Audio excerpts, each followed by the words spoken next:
Baba bir gün, gəm aldı gevlim bayram, ürəkdən söktü yaram, bulmamışam bir safa, kalmayıp benim çaram. Bayram bana safasız, anasız bayram safasız, hayatım geçmez cefasız. Zaman bana çok vefasız, anasız bayram safasız. Ana benim üzüm gülmez, bu gamli gevlim şad olmaz. Atasız bir muraz olmaz, anasız bayram safasız. Ana sensiz hayat yalan, yoktu ana derdim bilen.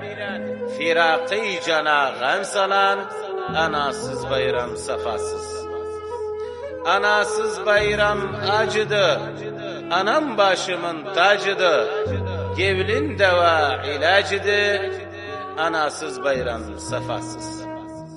Abbas çolak derdin açar, anasız kalmışam naçar.